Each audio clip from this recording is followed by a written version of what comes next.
tous.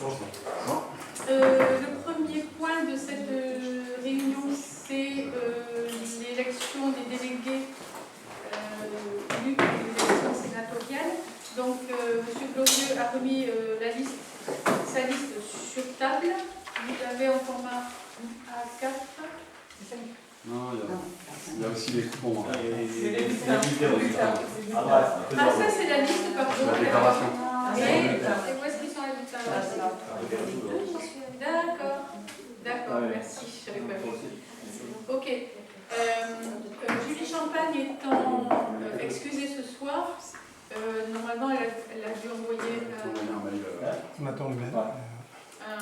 une procuration. Et M. Domenech est monté pour vérifier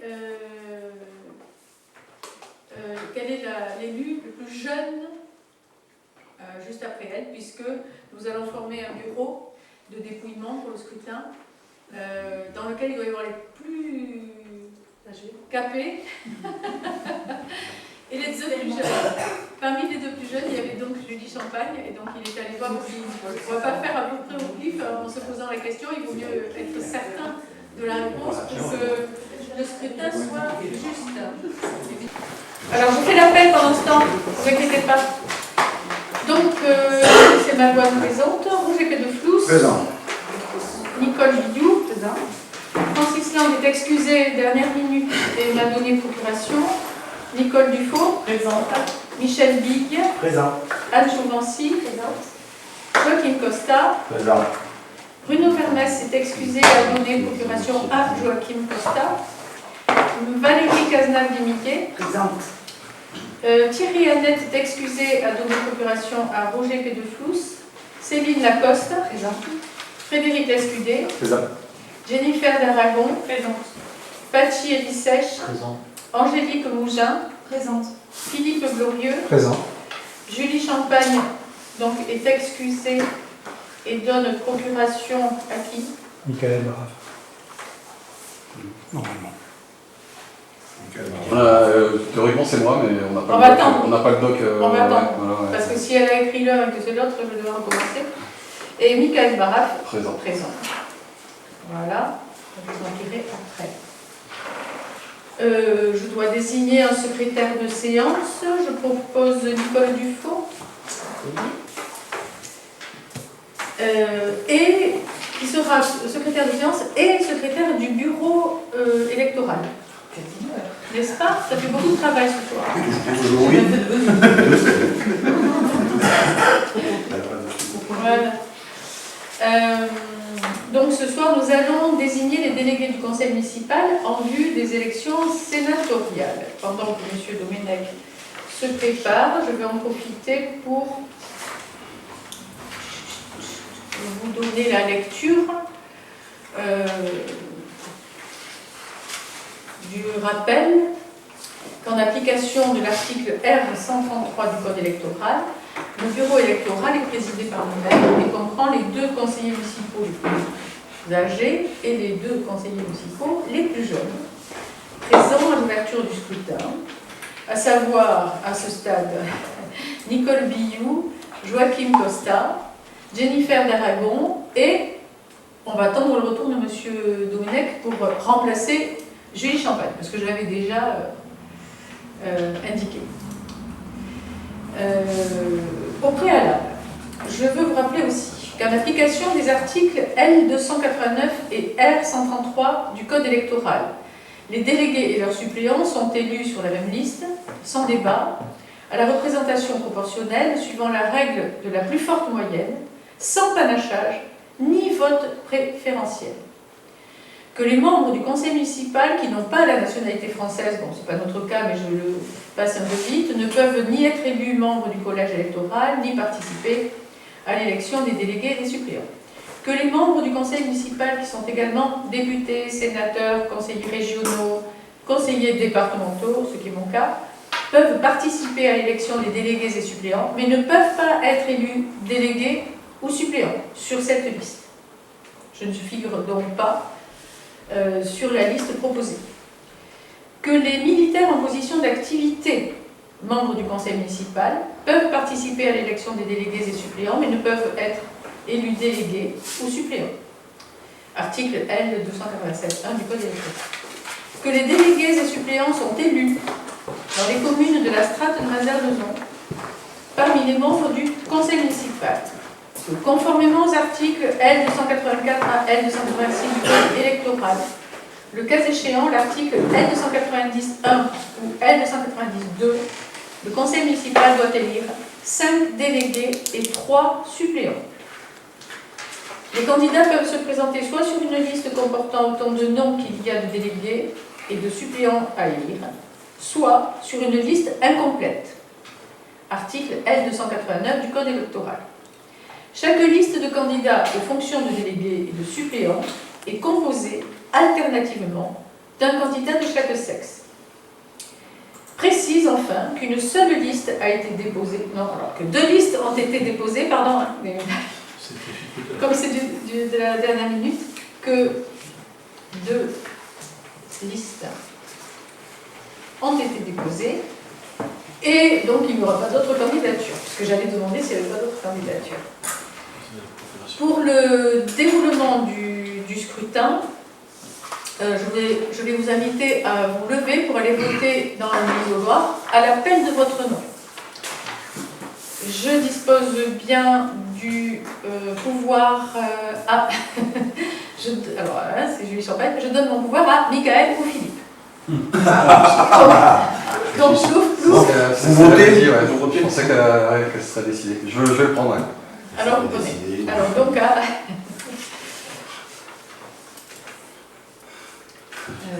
et vous avez trouvé le plus jeune? Alors, le plus jeune, alors, c'est Mme Champagne, c'est M. Elisech. On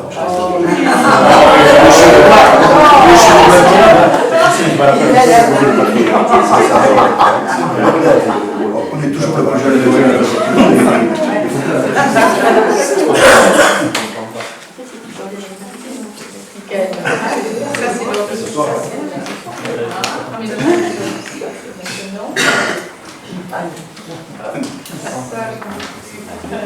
Si ça c'est l'ordre du jour. Donc je vous la laisse, monsieur Dominique, ça c'est la présentation. Qu'est-ce que c'est j'ai pas liste? Donc c'est 2 listes qui sont déposées sur table. Une fois que tout le monde a la. Donc là maintenant on va voter et je vais donc vous appeler. Alors c'est pas très poli, mais le premier nom c'est moi, donc je vais aller voter. Avec une coopération, donc je vais voter 2 fois. Hop. Et alors ensuite c'est Roland de tous qui se prépare. On met Lyon là. Non, c'est ça. On ne va pas s'en servir. On met dans les enveloppes. Et les enveloppes, si vous voulez bien, on les met là parce que c'est quand même un petit scrutin, si vous êtes d'accord. Visible de tout le monde. Ok. On a préparé au cas où, mais c'est bien. Oui, c'est pas la peine de mettre dans ce ouais, sinon, on 3.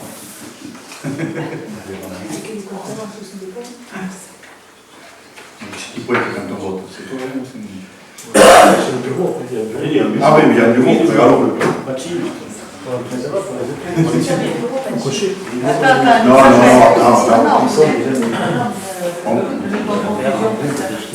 Pas. C'est Monique Anapola. C'est Monique Anapola qui nous a plus que ça.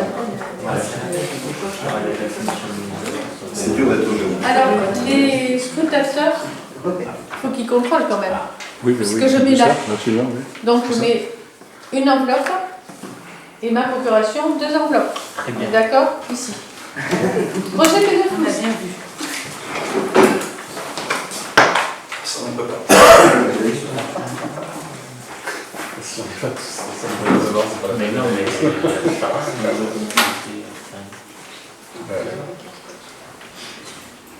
non.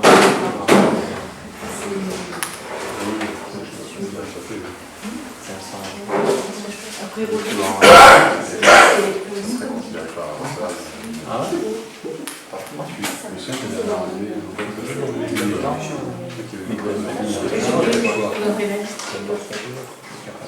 Moi je fais l'appel. À l'instant T.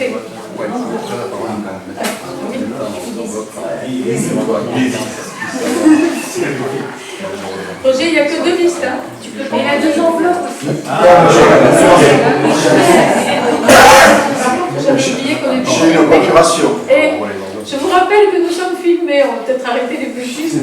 Non, mais c'est marrant, il est mieux. J'ai pointé. Donc j'en ai 2 pour Thierry-Annette et pour moi. J'ai Très bien, monsieur. 2. À voter. Ah, ok. Très bien. Nicole Billou. Toi, t'en as qu'une, vas-y. Oui, je connais. Excusez-moi.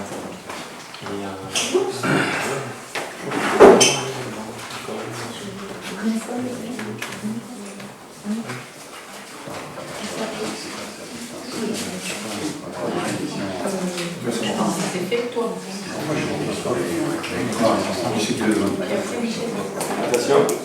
Ah, Nicolas. Très À bien. voter. Une enveloppe. Nicole Billou. Nicole Dufaux.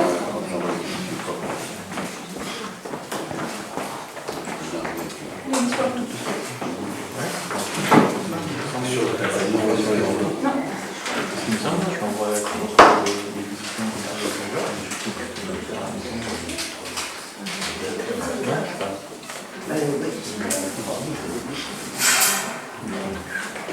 À voter. À voter. Michel Ville.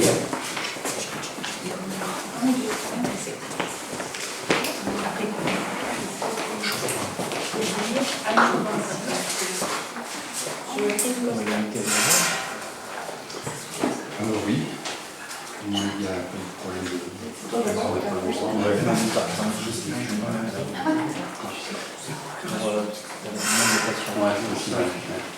Michel Ville. À voter. Très bien. Bien, Michel. Anne Chauvency.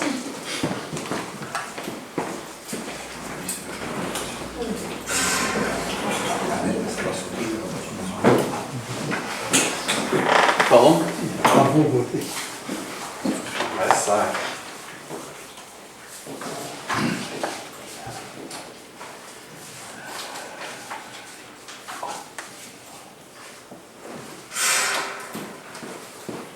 Anne Chauvency. À voter. Joachim Costa.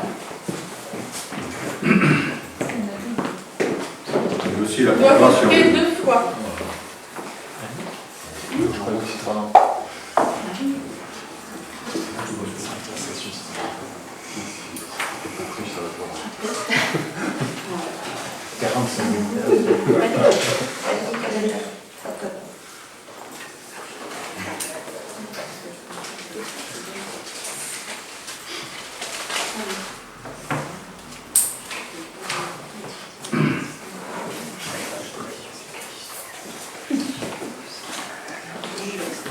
Une pour moi.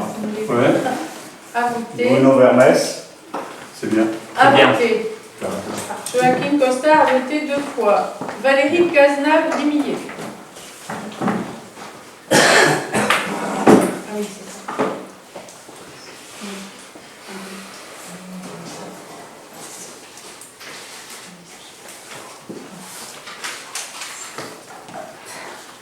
Bien. À voter. Thierry-Annette Céline Lacoste.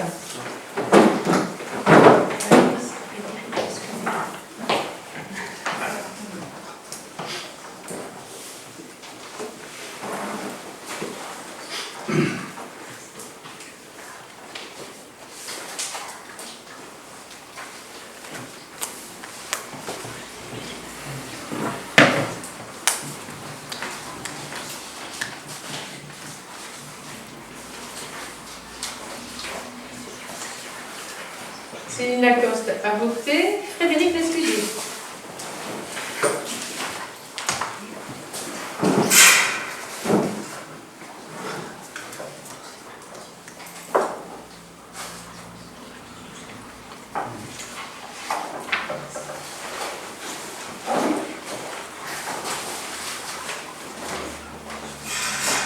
Frédéric Lescudier a voté. Jennifer Darago.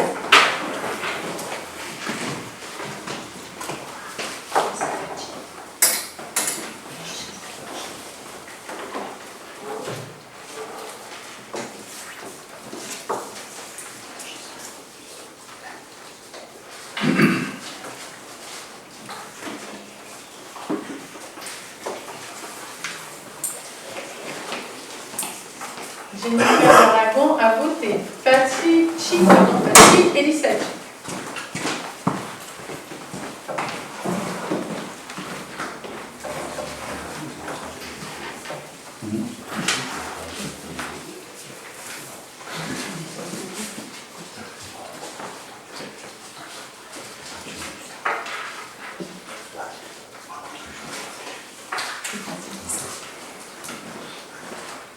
Patsy Elisette a voté.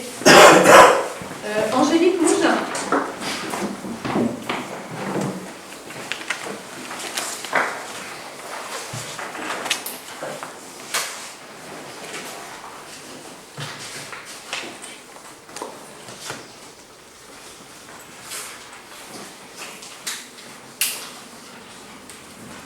Angélique Mougin a voté.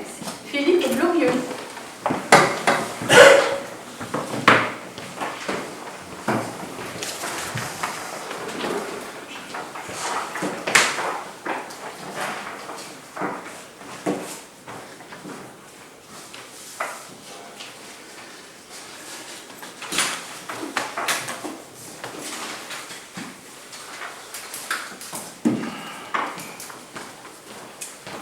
Philippe Glorieux a voté. Julie Champagne a donné procuration à Michael Barras, donc Michael Barras.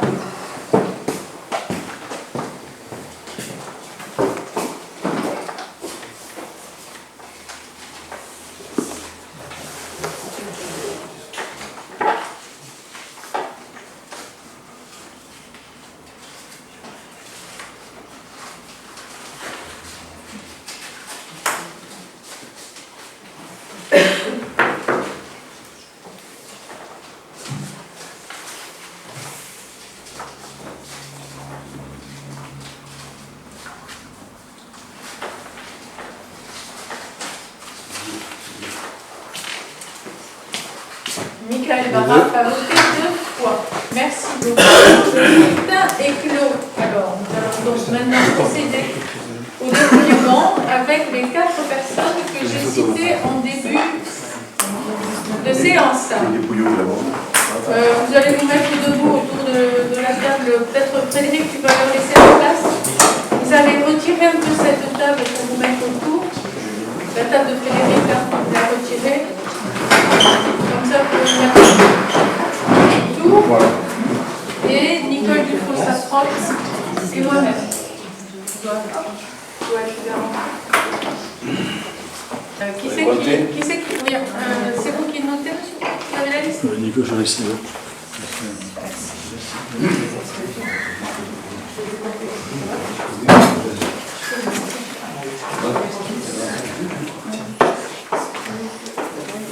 La chance, on n'est pas vieux, on n'est pas jeune. On fait les aussi. Donc on a 10 bulletins, 10 enveloppes. 19 enveloppes. Très bien. Alors, on débrouille. Allez, il y en a un qui ouvre. Alors, un qui ouvre et l'autre qui lit.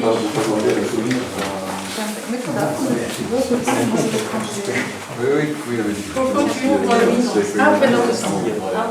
Ensemble, notre Non, village. tu lis le nombre, le premier nom. Ensemble. Ensemble. Ah, d'accord. Ensemble. Un.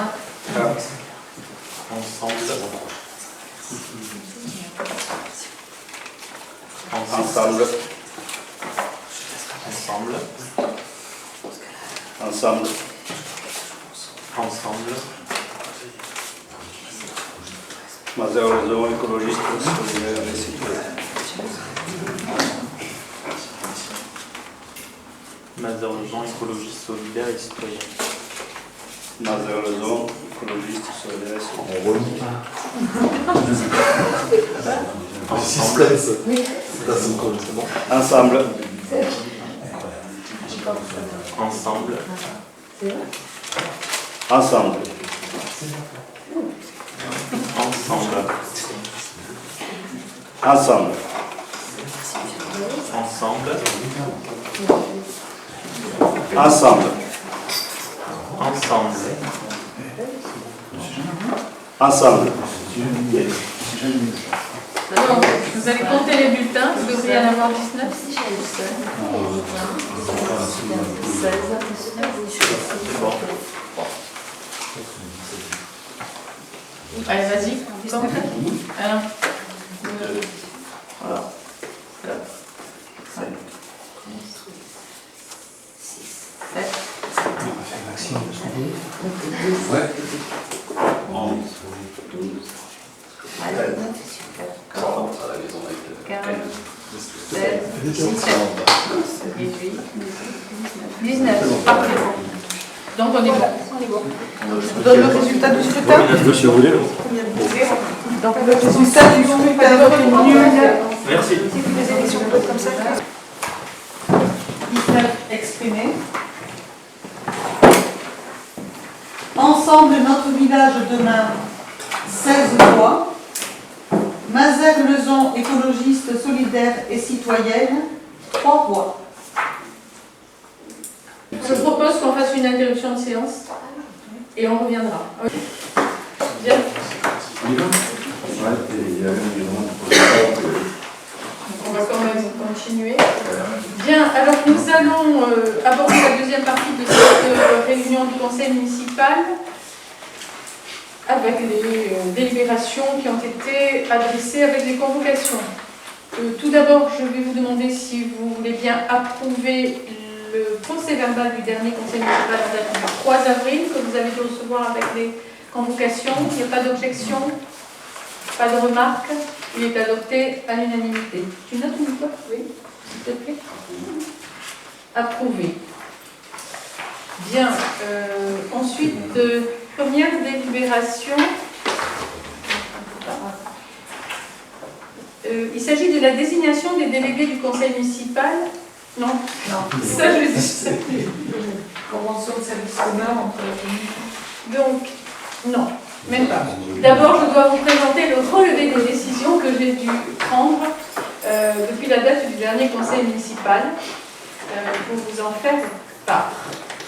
Les attributions accordées par le conseil municipal en vertu de l'article L 2212-22. Première décision, numéro 05-2023. Renouvellement du matériel informatique et de téléphonie auprès de la société One Informatique pour un montant total de 2128 € hors taxe. Décision numéro 6-2023. Acquisition d'un épandeur à engrais auprès de la société Maignon Autoculture pour les services techniques pour un montant de 740 € hors taxe. Décision numéro 7-2023, acquisition d'une licence informatique auprès de la société AIGA afin de faire évoluer le logiciel informatique de gestion de la cantine et du périscolaire pour un montant de 1950 € hors taxe.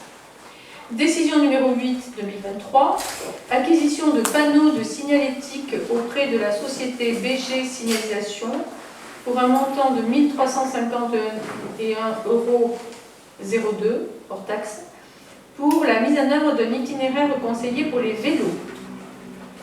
Décision numéro 9-2023, signature d'un avenant numéro 01 au marché de rénovation du centre social avec l'entreprise René Mathieu, titulaire du lot numéro 5 faux plafond isolation pour un montant de 946 € hors taxe, portant le montant du marché à un total de 18 903,20 € hors taxe. Et enfin, la décision numéro 10-2023, conclusion d'un bail non soumis au statut des baux commerciaux en raison de sa courte durée, d'une partie d'un local communal disponible place Mendès France du 2 juin 2023 au 1er juin 2024 pour un loyer mensuel de 400 € hors charges et taxes à Madame Chaland-Latou Chloé Chaland-Latou, ostéopathe. Voilà, c'était le local qui était loué précédemment par la SCCV Cœur de Village, qu'il a laissé le 30 avril, je crois, ou 30 mai. 30 avril. Il y a un mois. Et donc qui convenait parfaitement à Madame Chloé Chaland-Latou, ostéopathe, qui s'installe là en attendant de s'installer définitivement dans le cœur du village où elle acquiert un bâtiment avec une autre personne. Voilà. Nous allons donc passer à l'ordre du jour proprement dit, avec le projet de délibération 12-2023. Il s'agit d'une convention de service commun entre la commune et la communauté d'agglomération de Pau Béarn-Pyrénées pour l'application et l'instruction du droit des sols. L'instruction du droit des sols, c'est l'urbanisme, pour simplifier la présentation. Vous le savez tous, nous avons un service instructeur. Une fois que nous avons étudié les dossiers de demande d'urbanisme ici en mairie et la plupart du temps en commission urbanisme, qui sont étudiés ici en mairie, on les transmet à notre service instructeur, puisque nous n'avons pas de service urbanisme dans notre petite commune. Et notre service instructeur se trouve à la communauté d'agglomération de Pau Béarn-Pyrénées, direction d'urbanisme. Ça marche comme ça depuis des années et des années. Cependant, nous étions liés sur la base d'une ancienne convention qui datait de plusieurs années, puisque c'était la convention que nous avions entre les 14 communes de l'ancienne agglo, quand nous étions à 14, et on fonctionnait comme ça. Alors, ce n'était pas toutes d'ailleurs, parce que ça concerne surtout les communes moyennes ou petites, puisque les grandes communes, grandes, ça commence à partir de Gelos, Bizanos, Jurançon, Lescar, Billère, Pau, j'oublie peut-être Lons, voilà. Les autres communes étaient déjà dans cette précédente convention, mais depuis que nous nous sommes élargis à un périmètre de 31 communes, il y a beaucoup plus de petites communes qui nous ont rejoints.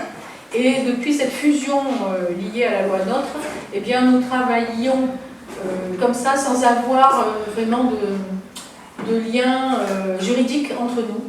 Donc, cette convention que je vais vous présenter, c'est la convention qui établit une bonne fois pour toutes, juridiquement, le fonctionnement entre les communes comme la nôtre, qui adhèrent à ce service-là de la communauté d'agglomération. Et ainsi tout sera parfaitement écrit noir sur blanc. Et c'est gratuit, en tout cas pour le moment. Ça fait des années que nous avons un service instructeur gratuit, ce qui n'était pas le cas avant la loi. Donc depuis sa création le 1er janvier 2017, la communauté d'agglomération Pau Béarn-Pyrénées assure l'instruction du droit des sols aux 22 de ses communes membres. Donc il y en a 22 sur 31. En effet, dans la continuité des conventions passées à partir de 2008 dans l'ancienne communauté d'agglomération, j'ai perdu une ligne, excusez-moi, dans l'ancienne communauté d'agglomération et 5 de ces communes, les services communautaires ont également pris en charge l'instruction des actes d'urbanisme des 12 communes de l'ex-communauté de communes de Mieille de Béarn, jusqu'alors compétentes en matière d'instruction, et les 5 communes de l'ex-communauté de communes de Gabégoto, dont les actes d'urbanisme étaient instruits par l'État.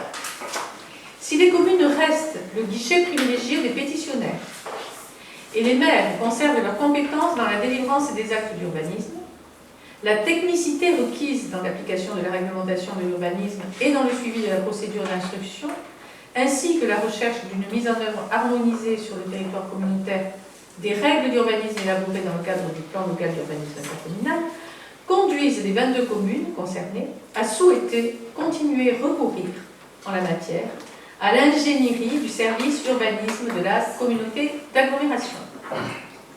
Afin de mieux préciser le rôle des communes et de la communauté d'agglomération de Béarn-Pyrénées dans ce processus partenarial existant, notamment au regard de l'obligation de dématérialisation des autorisations d'urbanisme intervenue depuis le 1er janvier 2022, il est proposé la signature d'une convention actualisée de service commun à périmètre constant, conformément à l'article L. 5211-4-2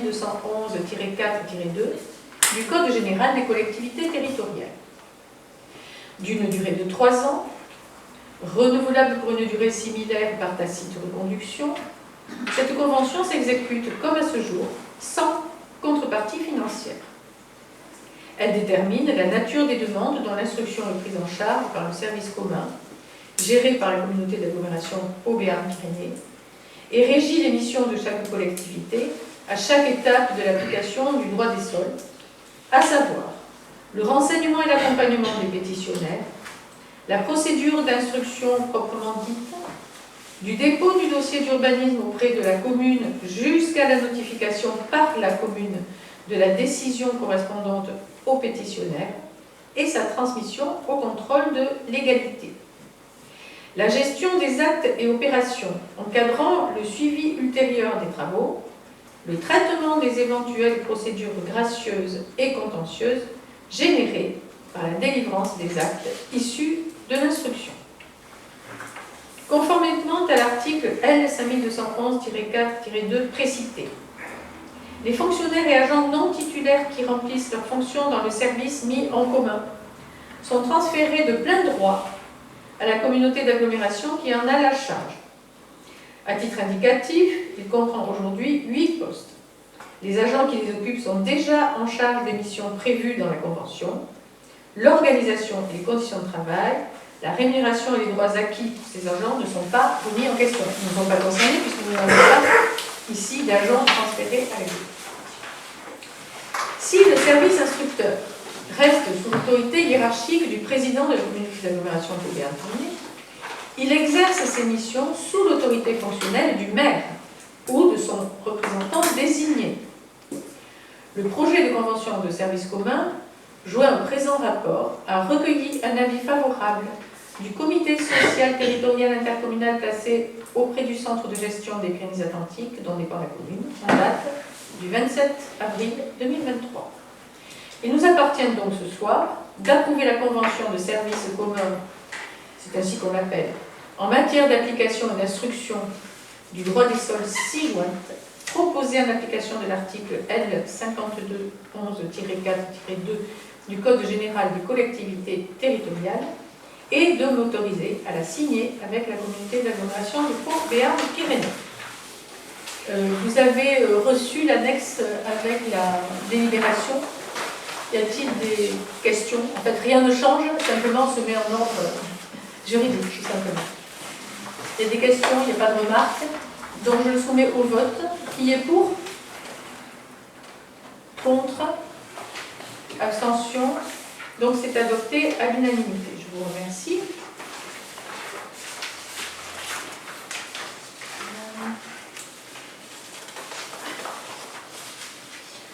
La deuxième délibération, il s'agit de la numéro 13-2023, avec la mise à disposition des installations d'éclairage public liées au transfert du territoire d'énergie au territoire d'énergie des Pyrénées-Atlantiques, de la compétence travaux neufs d'éclairage public. Et je vais demander à Anne de bien vouloir nous la présenter. Anne qui nous représente au syndicat territoire d'énergie. Vu l'article L. 5212-16 du Code général des collectivités territoriales relatif au syndicat à la carte, vu les statuts du territoire d'énergie des Pyrénées-Atlantiques modifiés par délibération en date du 9 avril 2022, vu la délibération de la commune portant transfert de la compétence optionnelle travaux d'éclairage public au territoire d'énergie Pyrénées-Atlantiques TE64, vu le décret 2020-1791 du 30 décembre 2020 relatif à l'automatisation de la gestion du FCTVA et l'arrêté du 30 décembre 2020 fixant la liste des comptes éligibles à la procédure de traitement automatisé relative à l'attribution du FCTVA, Madame le maire expose au conseil municipal que la commune a transféré au TE64 en fait, Territoire d'énergie, c'est le syndicat, hein, l'ancien SDEPA. Voilà, le SDEPA s'appelle maintenant TE64. La compétence optionnelle relative à la maîtrise d'ouvrage et travaux d'éclairage public. Premier établissement, rénovation, amélioration des installations. Au niveau comptable, cette compétence se traduisait jusqu'à présent par une comptabilisation des dépenses et des recettes pour le syndicat en compte 45, opération pour compte de tiers. Ces modalités comptables avaient pour conséquence d'enregistrer les installations d'éclairage public à l'actif des communes. Le syndicat percevait néanmoins directement le FCTVA, ce qui lui permettait de facturer la participation des communes aux travaux d'éduction faites du montant du FCTVA.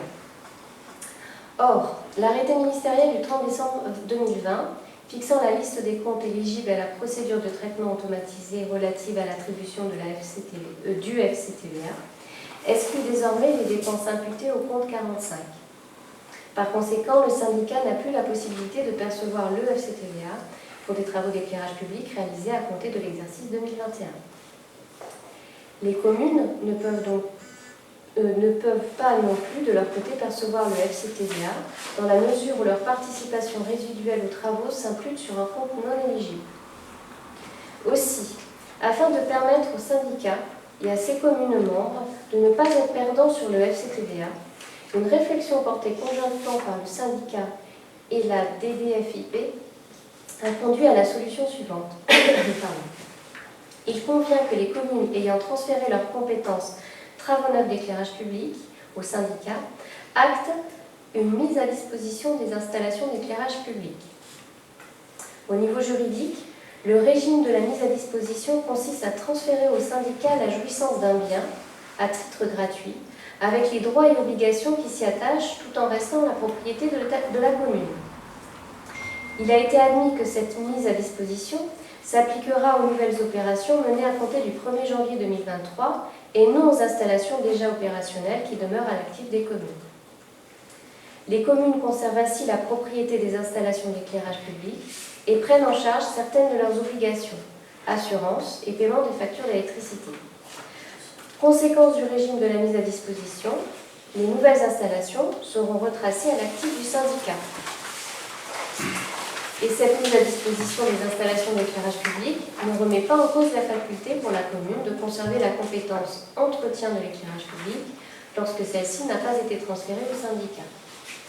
Au niveau comptable, cette mise à disposition permet au syndicat d'inscrire les dépenses de travaux d'éclairage public au compte 2317, éligible à la récupération du FCTVA. La participation résiduelle de la commune aux travaux pourra donc être calculée, déduction faite du FCTVA, comme cela était le cas avant la réforme. Il appartient au conseil municipal, après en avoir délibéré, de bien vouloir décider la mise à disposition à compter du 1er janvier 2023 des installations d'éclairage public liées au transfert de la compétence travaux d'éclairage public, premier établissement, rénovation, amélioration des installations, déjà opérées auprès de territoires d'énergie de Pyrénées-Atlantiques. Merci beaucoup, Anne. Alors, tout est très bien expliqué dans la délibération. Cependant, c'est un peu long, c'est un peu technique. S'il y a des questions, je peux résumer, si vous voulez. Ou tout le monde a compris. Bon, je résume quand même. On a lu l'urbanisme. En fait, il s'agit de nous mettre en conformité, on va dire, par rapport à une réforme comptable que subit notre syndicat d'énergie, territoire d'énergie, depuis la réforme comptable. Comme vous le savez, chaque fois qu'on investit, nous les communes par exemple, on investit dans des travaux, l'RD 37, le bâtiment, le centre social, etc. Une fois qu'on a payé toutes les factures, on récupère la TVA, d'accord, sur nos investissements. Eh bien, depuis cette réforme comptable, le syndicat de l'énergie ne peut plus, par contre je ne sais pas pourquoi, mais ne peut plus, comme les communes le font, récupérer la TVA. Bon, ce qui est dommage parce que ça le prive de fonds qu'il peut récupérer et qu'il pourrait ensuite réinvestir ailleurs. C'est dommage.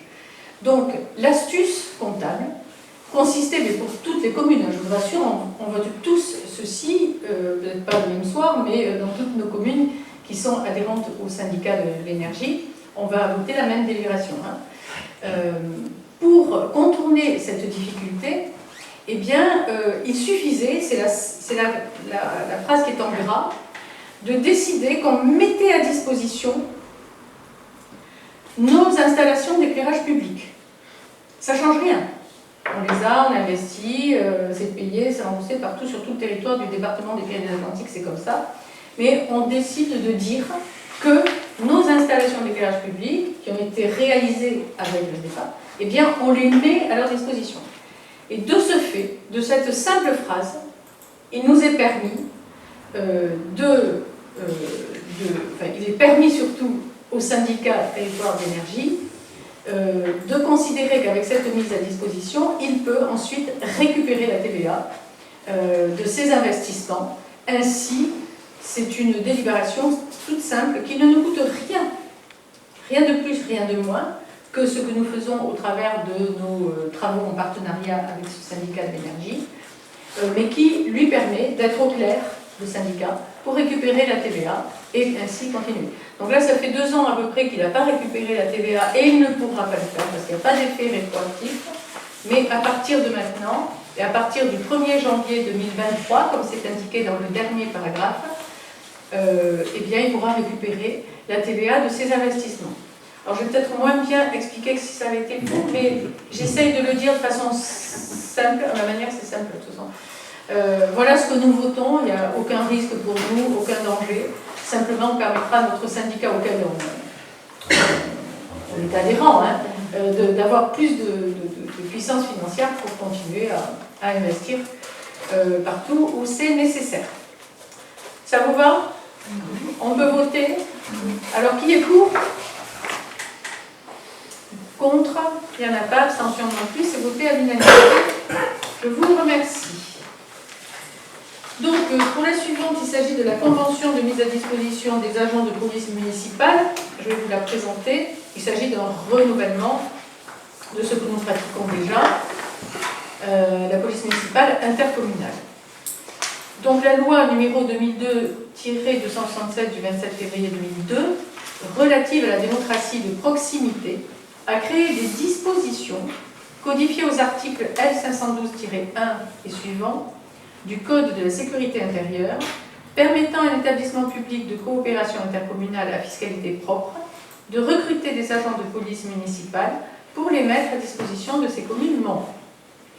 Les agents de police ainsi recrutés exercent sur le territoire de chaque commune où ils sont affectés les compétences mentionnées à l'article L511-1, sans préjudice des compétences de police judiciaire qui leur sont dévolues par le Code de procédure pénale et par les lois pénales spéciales. Pendant l'exercice de leurs fonctions sur le territoire d'une commune, ils sont placés sous l'autorité du maire de la commune. En application de ces dispositions, la communauté d'agglomération Auvergne-Pyrénées a créé, par délibération de date du 28 février 2019, une police municipale intercommunale dont les agents ont été mis à disposition des 21 communes souhaitant bénéficier de ce service par le biais de conventions. Par délibération en date du 15 avril 2019, la commune a décidé d'adhérer à ce service pour une durée de 3 ans.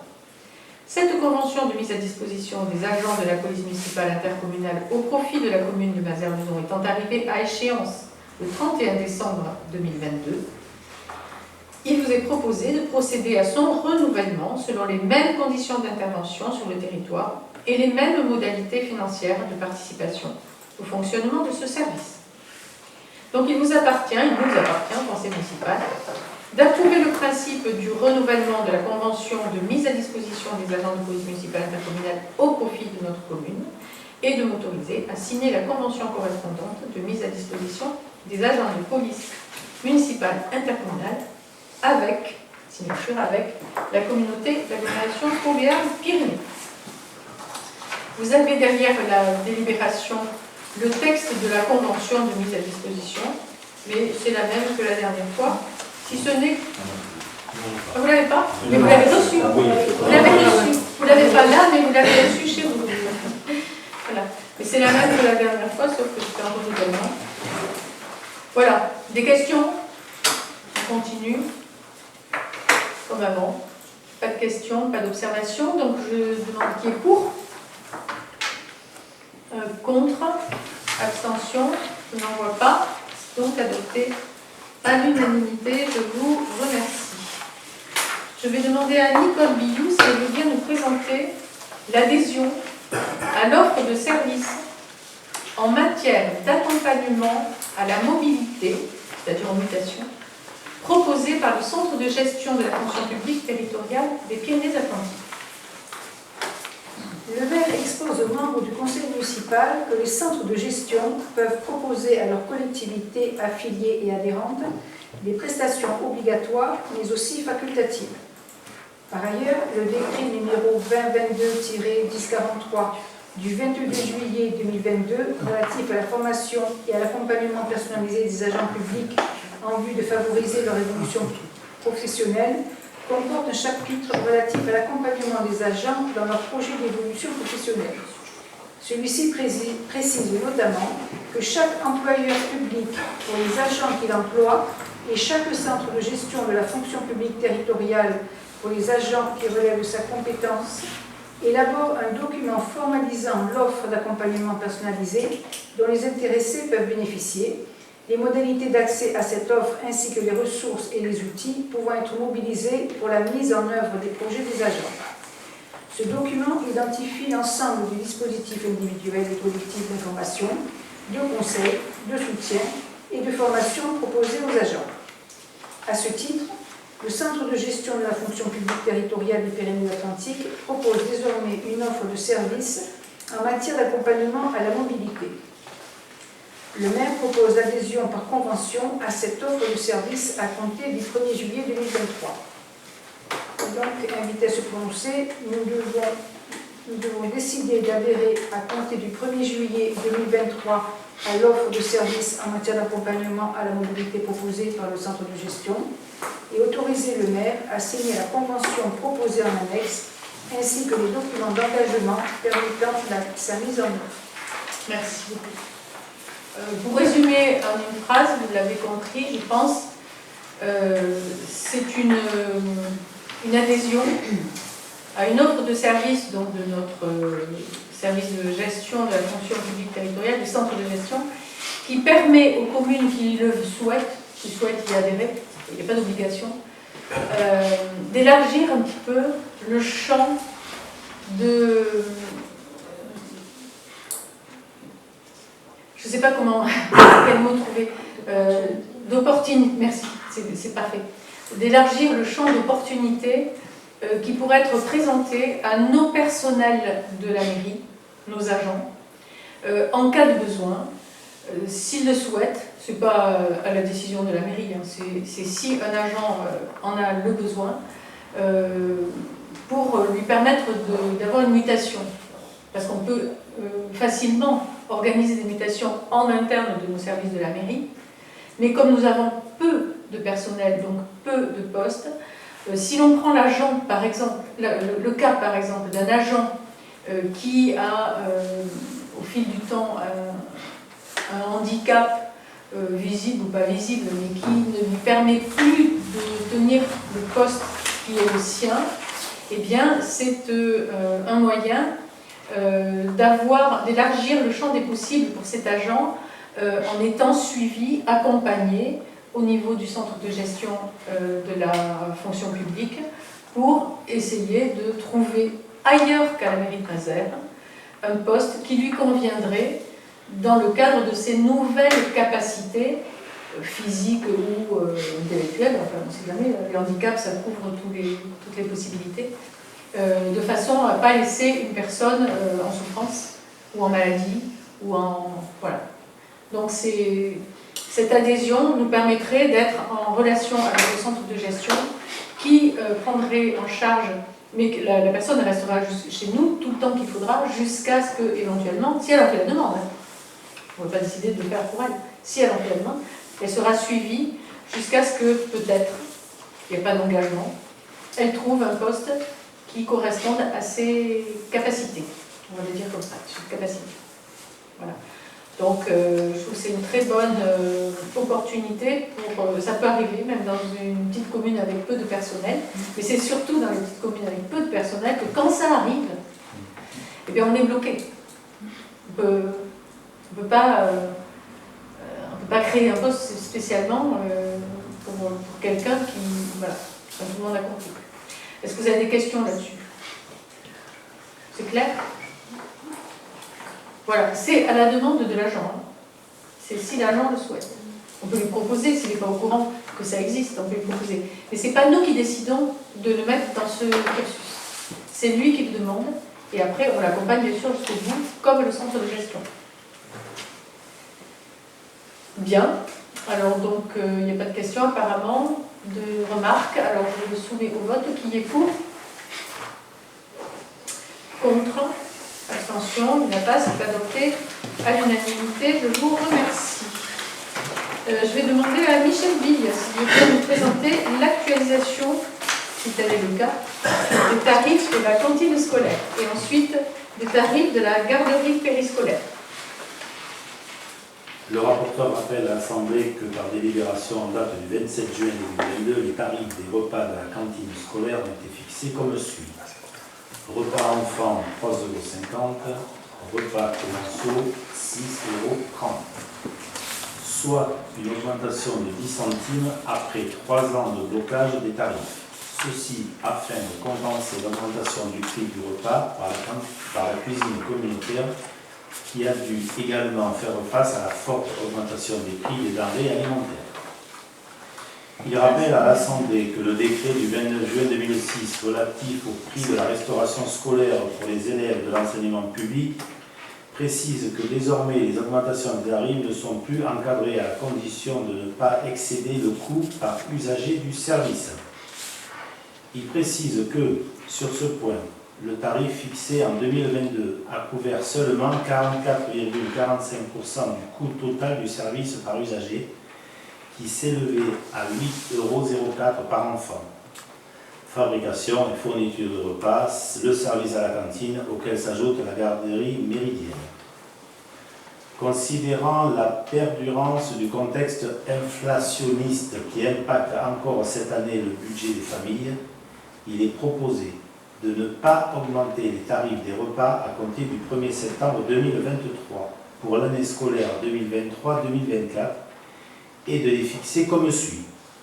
Repas enfants 3,50 €, laissant à la charge de la commune un coût de 4,54 € par repas. Repas commensaux 6,30 €. Enfin, il est proposé de maintenir le tarif cantine spécifique à 1,70 € pour les enfants qui présentent des intolérances ou allergies obligeant les familles à fournir un panier repas. Ce tarif forfaitaire représente une participation au coût de fonctionnement du service de la cantine scolaire hors repas. Il appartient au conseil municipal, après en avoir délibéré, de bien vouloir retenir les tarifs présentés ci-dessus pour l'année scolaire 2023-2024. Merci beaucoup, je crois que c'est clair. Y a-t-il des questions ou des remarques? Oui, monsieur Glorieux. Oui, je reprends la phrase afin de tenir en effet compte de la situation économique difficile actuelle. Nous proposons un tarif en rapport avec le quotient familial et donc la cantine à 1 €, le système de la cantine 1 € qui existe. Je suis un peu aussi gêné par la formulation, puisqu'il est marqué dans cette formulation, il est proposé de ne pas augmenter les tarifs de repas. Si on vote contre, ça veut dire qu'on vote contre la non-augmentation, alors que nous on vote pour une baisse. Donc c'est tout de même important. Je trouve que cette formulation n'est pas... Non, vous ne n'est votez pas pas pour une baisse, monsieur Glorieux. Vous votez sur la base d'une délibération. Donc soit vous êtes pour, soit vous êtes contre, soit vous vous abstenez. Je suis. Mais vous ne pouvez pas être pour une formulation que vous proposez vous, puisqu'elle n'est pas... Je trouve qu'elle est mal faite, cette formulation. Ah, mais ça, voilà. Je vous le dis, je le dis devant tout le monde et devant la caméra. C'est une formulation qui fait que si on vote contre, on vote contre une augmentation. C'est tout de même, moi je trouve assez scandaleux comme façon de dire. Voilà. Et donc je suis pour. En plus, on va avoir des services techniques, des services civils, voilà, on aura des jeunes qui vont venir nous aider, et je pense que ça pourrait être aussi intéressant, puisque la dernière fois, vous nous avez dit que c'était une usine à gaz, ce qui n'est pas le cas, je pense. Attendez, je n'ai pas encore répondu, ne me faites pas répondre par avance. Vous avez répondu l'année dernière, c'est pour ça. Mais attendez, je vais vous répondre. Comme on sait très bien que le social, c'est pas votre tasse de thé. Enfin bref, voilà ce que je veux dire. Alors là, celle-là n'est pas mal. Ouais. C'est bon, j'ai fini? Oui, je pense. Voilà. Alors, en effet, je vais vous répondre. C'est moi qui rédige la délibération. Donc, ce n'est pas vous qui devez me dire comment je dois la rédiger. Je peux dire si je pense. vous n'êtes pas d'accord, vous avez la possibilité d'être en désaccord. Vous pouvez même vous abstenir, sinon vous pouvez voter pour. Ensuite, s'agissant des formules que vous proposez, en effet, pour des raisons d'usine à gaz, je vais reprendre cette expression, c'est vrai que j'avais employé l'année dernière, je ne vais pas reprendre tout ce que j'avais dit l'année dernière, vous pouvez vous y reporter, puisqu'on avait quand même essayé de faire un compte-rendu assez exhaustif sur cette question, et vous avez donc la réponse dans le compte-rendu de l'année dernière sur la même délibération pour les tarifs de la cantine scolaire. En revanche, je ne vous permets pas de dire que le social n'est pas ma tasse de thé. parce que ça c'est presque une attaque, et c'est surtout très déplacé, parce que d'abord c'est archi faux. Et je crois qu'au fil de nos réunions, nous prouvons sans cesse que ce conseil municipal a le souci de s'occuper du plus grand nombre, dans la mesure de ses moyens, dans la mesure de ses possibilités, afin de rendre les services au plus grand nombre des Mazérois. Voilà. Je n'ai pas à avoir la tasse de thé pour ceci ou pour cela, parce qu'en plus nous sommes une équipe, et donc en m'agressant comme ça, vous agressez tout le monde. Donc je ne vous demande pas de me retirer, c'est pas la peine, mais je vous demanderai à l'avenir d'éviter ce genre de remarques. Merci. Il n'y a pas d'autres remarques sur les tarifs de la cantine scolaire ou de questions? Alors je le mets au vote, et maintenant vous votez comme vous voulez. Qui est pour? Qui est contre? 3. 3 sont contre le maintien des tarifs de la cantine scolaire. Voilà. Super. Alors ensuite, Michel Bouguer, je vais te demander de bien vouloir présenter la suivante. Il s'agit, même chose, quasiment, puisqu'il s'agit donc de maintenir les tarifs de la garderie au même montant que l'année dernière. On y va. Projet de libération numéro 17, actualisation de tarifs de garderie périscolaire pour l'année scolaire 2023-2024. Le rapporteur rappelle à l'Assemblée que par délibération en date du 27 juin 2022, elle a décidé de reconduire pour l'année scolaire 2022-2023 les mêmes tarifs que les 2 années précédentes, à savoir garderie du matin, premier enfant 9,20 €, garderie du soir 14,65 €. Pour le deuxième enfant, 7,75 € pour le matin, 10,65 € par mois, bien sûr, excusez-moi, pour le soir. C'est tous les chiffres par mois. À partir du troisième enfant, gratuité, le matin comme pour le soir. Garderie à la carte, garderie exceptionnelle, 3,25 € par jour pour le matin et 4,10 € par jour pour le soir. Afin de tenir compte de la situation économique difficile actuelle qui impacte encore cette année le budget des familles, le rapporteur propose de ne pas augmenter cette année encore les tarifs du service périscolaire de garderie et de reconduire les mêmes tarifs pour l'année scolaire 2023-2024 que les 3 années précédentes. Il appartient au conseil municipal, après en avoir délibéré, de bien vouloir décider de ne pas augmenter les tarifs de la garderie périscolaire à compter du 1er septembre 2023 pour l'année scolaire 2023-2024 et de reconduire les tarifs des 3 années précédentes tels que présentés dans le tableau ci-dessus. Merci beaucoup. Y a-t-il des questions, des remarques? Moi, je dirais que pour la même raison, je voterai contre. Très bien. Alors, je le soumets au vote. Qui est pour? Qui est contre? 3. 2 ou 3? 2. Qui s'abstient? Une abstention de Julie. Julie Champagne. Très bien. Pour la suivante, nous allons donner la parole à Roger Pédoflous. Il s'agit du classement dans le domaine public d'un lotissement, le lotissement de la Rime. C'est la rue des Lavoies, pour ceux qui le situeraient comme ça. Roger Pédoflous. Le rapporteur expose à l'Assemblée que M.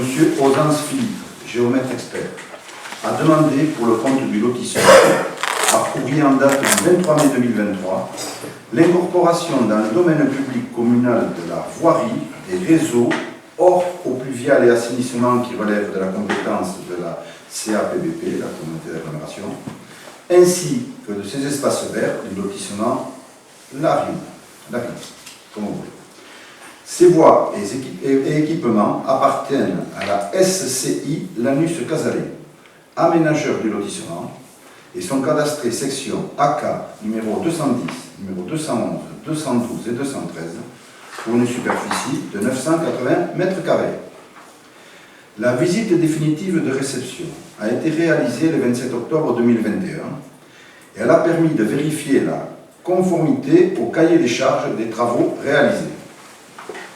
La déclaration attestant l'achèvement et la conformité des travaux, DAACT, a été déposée le 28 février 2022 et n'a appelé aucune observation de la part de la commune. Le service assainissement de l'agglomération a émis quant à lui, le 17 novembre 2022, un avis favorable à l'intégration des ouvrages d'assainissement du lotissement dans le patrimoine de la communauté d'agglomération Haut-Béarn-Pyrénées. Le rapporteur demande donc au conseil municipal de se prononcer sur cette opération. Le conseil municipal ou l'exposé du maire après avoir délibéré, vu l'avis favorable de la commission d'urbanisme, important, accepte de prendre en considération le projet d'incorporation et de classement dans la voirie communale de la voie et des espaces publics du lotissement La Rime, décide du principe de l'acquisition à titre gratuit de l'assiette de la voie des réseaux ainsi que des terrains aménagés en espace vert, conformément au plan parcellaire ci annexé. Alors, ils sont annexés sur ce que vous avez fait. Autorise le maire à prescrire l'ouverture d'une enquête publique en vue de la poursuite de la procédure de classement. Merci. Il n'y a pas de questions, pas de remarques. Je soumets au vote qui est pour. Contre. Il n'y en a pas. Bachi, tu as le... Non. C'était, tu baissais lentement. Je baissais lentement. Tu étais dans les trous. Donc pas d'abstention, pas d'opposition. C'est adopté à l'unanimité. Y compris Bachi. Merci beaucoup. C'est pas le plus jeune. C'est le plus jeune, mais c'est pas le plus jeune. C'est pour ça qu'il doit le justifierai pas. Dans du graissé. Et bien pour terminer, nous allons vous demander de présenter justement le recrutement de 2 volontaires dans le cadre du service civique que va nous présenter Michel Guillet. Projet de délibération numéro 19, le recrutement de 2 volontaires dans le cadre du service civique. Le maire rappelle à l'Assemblée que par délibération en date du 12 juillet 2021, elle a décidé de recruter 2 volontaires dans le cadre du service civique pour une durée de 9 mois et une durée hebdomadaire de travail de 28 heures en vue de la mise en œuvre et de l'animation du conseil municipal des jeunes.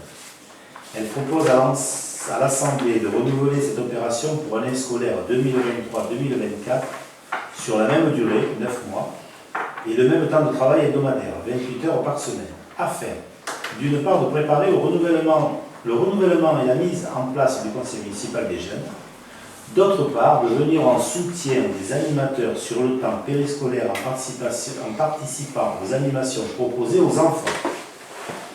Ce recrutement pourrait être réalisé à nouveau par le biais d'une convention avec l'association Unicité, spécialisée dans le service civique et qui propose un accompagnement sur mesure, portage de l'agrément et gestion administrative, soutien au recrutement, formation des tuteurs, suivi de l'accompagnement des jeunes sur le terrain, prise en charge de la formation des volontaires.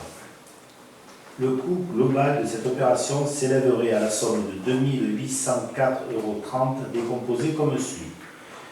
800 € pour l'accompagnement par l'association Unicité des 2 volontaires et qui seraient répartis par moitié sur les exercices budgétaires 2023 et 2024.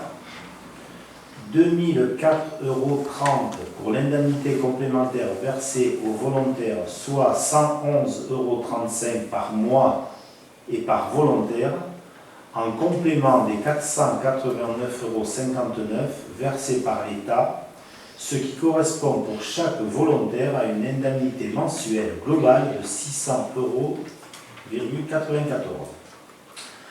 Au-delà de la qualité de l'accompagnement qui sera proposé aux jeunes volontaires par l'association, le recours à ces services permettra également d'alléger la charge de travail du service administratif de la mairie.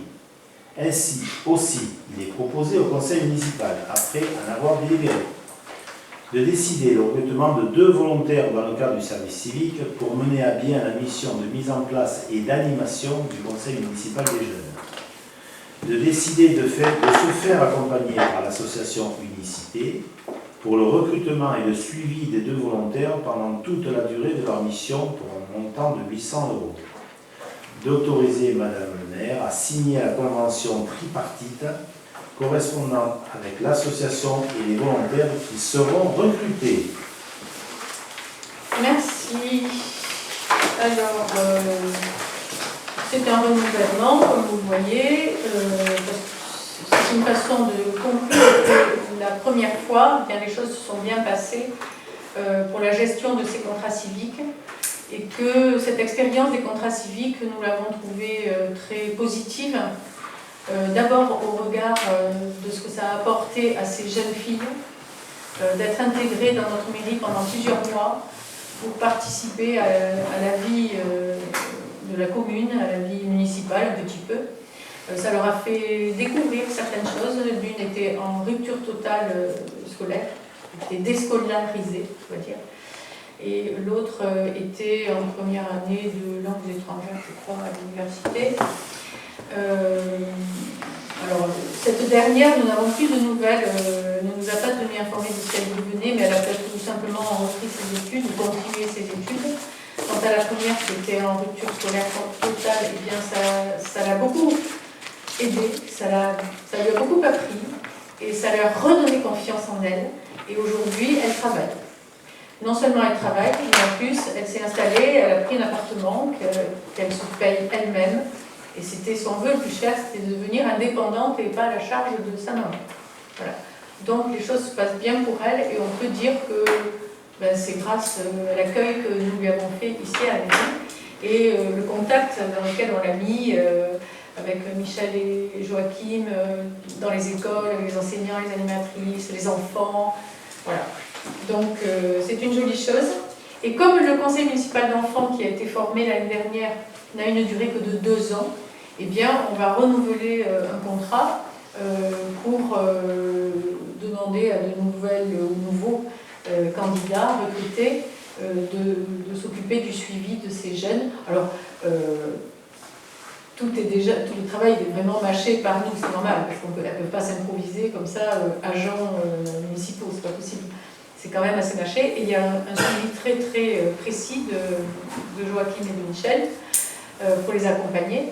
Mais voilà, ça les guide, ça leur apprend à se débrouiller, à oser rentrer en relation avec le milieu des enseignants et des animateurs et le milieu des élus, etc. Donc on va remettre ça devant nous pour refaire la même démarche.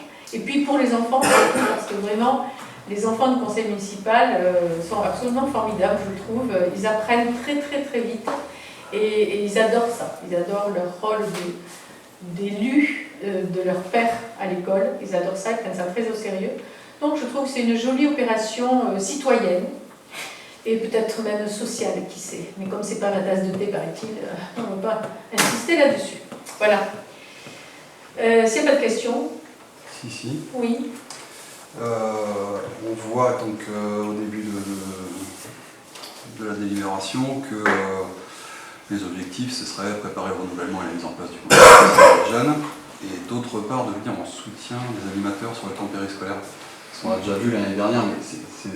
Ça, je pense que nous l'avions pas mis l'année dernière. Eh bien, un contrat civique peut effectuer des tâches que l'on décide de lui confier. Et alors, c'est pas nécessairement, exclusivement, la formation d'un conseil municipal des enfants.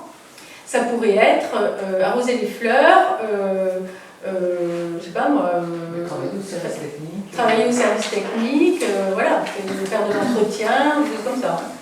Donc, il nous a semblé, étant donné qu'on les mettait en relation avec l'école, les enseignants, les animatrices et les enfants, pour renouveler le conseil municipal, que c'est une démarche qui les amène à aller souvent à l'école, à y passer du temps.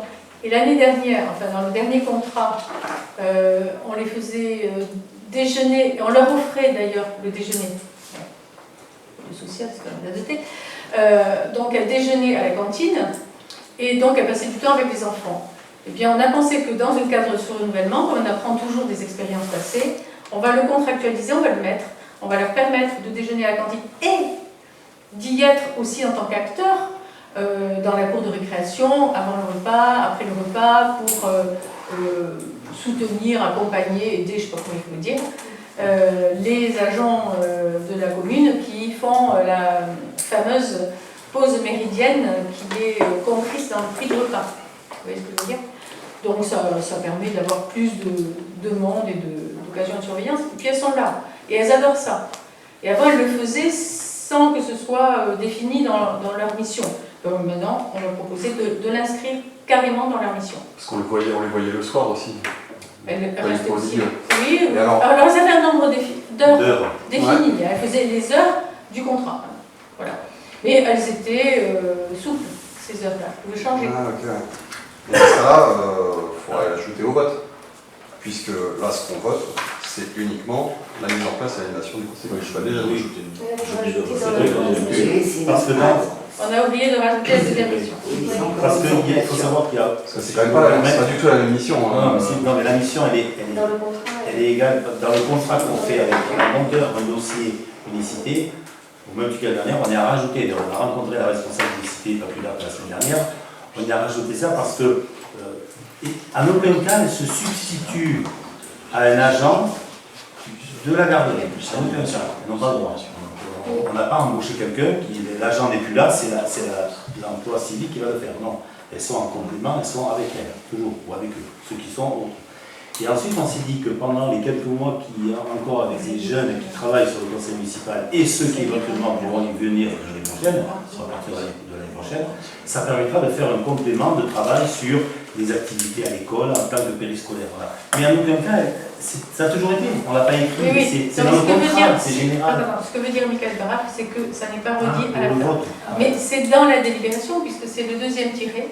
D'autre part, de venir en soutien des animateurs sur le temps périscolaire en participant aux animations proposées aux enfants. Mais on l'a pas dit à la fin, on va proposer, il n'y a pas de souci, de le remettre dans l'avant-dernier paragraphe. Après un montant de 800 €, on va rajouter cette petite phrase. D'autre part, de venir en soutien des animateurs sur le temps périscolaire en participant aux animations proposées aux enfants. Ceci dit, ce n'est pas un contrat de travail.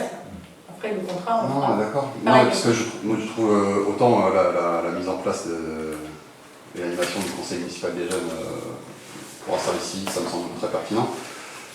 Autant faire du renfort sur les temps périscolaires, j'ai du mal à saisir le... Alors, il faut quand même comprendre que c'est un renfort à minima, parce que ce sont les adultes, les agents qui sont responsables des Je comprends rien, enfants. mais c'est quoi? C'est qu'on n'a pas assez de, il n'y a pas assez de charges pour le conseil municipal. Ça fait un lien, ça permettra aux Ça fait un lien. c'est l'animation. Elle parle aux enfants dans ces créneaux horaires-là, pour, avant de former la liste des enfants qui vont réfléchir avant de se présenter ou pas. Il faut parler avec eux, il faut expliquer les choses, il faut du lien, il faut y passer du temps. Donc on s'est rendu compte que c'est ce qu'elles ont fait sans que ce soit parfaitement finalisé, mais en plus, les enseignants et les ATSEM avaient envie de les garder davantage sur place parmi elles, parmi eux, pour être là, pour faire une sorte de renfort. Mais c'est pas un travail. Il faut comprendre ça, c'est pas un travail. C'est pas un vrai travail. Alors c'est une mission, c'est quand même l'objet de leur mission. Bon, et il y a un salaire, ça devient un travail. Oui. C'est je cherche social. C'est un contrat civique. C'est un contrat civique. C'est pas de l'exploitation. Par là, c'est pas de l'exploitation de l'homme par l'homme ou de la femme par la femme. C'est pour compléter la mission, c'est pour qu'elle soit l'une et l'autre, ou l'un et l'autre, je ne sais pas si ce sera des garçons, qui soient à l'aise par rapport à ça. Et voilà, on leur dira d'emblée, alors que la première fois, on ne l'avait pas dit, parce qu'on n'avait pas vu venir les choses se présenter comme ça, et que c'était souhaité par tout le monde, et les deux contrats civiques, en premier. C'était elle voulait rester à la cantine, elle voulait rester sur le temps périscolaire pour être là avec les adultes, etc. Alors, on va le proposer d'emblée, comme ça il n'y aura pas d'ambiguïté pour la prochaine fois. Voilà, c'est tout. Alors, on va le répéter dans la délibération. Donc, je vous propose de voter selon le texte de la délib, où on rajoutera le petit bout de phrase qui manquait. Monsieur Glory. Oui, moi je suis aussi d'accord avec Michael, et je trouve que ça aurait été... Enfin, moi j'ai eu aussi des services, des volontaires, et c'est vrai que c'est vraiment des missions, et là le terme soutien aux animateurs, j'aurais préféré être sensibilisation peut-être au travail d'animation. Le soutien aux animateurs, pour moi, ça implique tout de même un travail, et c'est pas du tout le... C'est pas du soutien aux fonctions des... C'est marqué soutien. Bah, si, c'est marqué quoi. Vous pouvez pas nier. Oui, mais c'est un soutien extrêmement relatif. Enfin, vous comprenez très bien ce que je veux dire. Et vous chipotez sur les mots. Voilà. Vous avez envie de chipoter sur les mots. Chipoter. On va le laisser comme ça. Maintenant, on va le voter comme ça. D'accord? S'il n'y a pas d'autres remarques, d'autres questions, je laisse mon vote. Alors, qui est pour? Contre? Et qui s'abstient? Monsieur Glorieux. Très bien. Il n'y a pas de questions diverses. L'ordre du jour est épuisé. Eh bien, écoutez, mes chers collègues, je vous remercie de votre présence à cette longue séance. Et je vous souhaite une très bonne soirée, une bonne semaine. Et un bon week-end. Merci. Et à vous. Je croyais lundi. Je croyais lundi.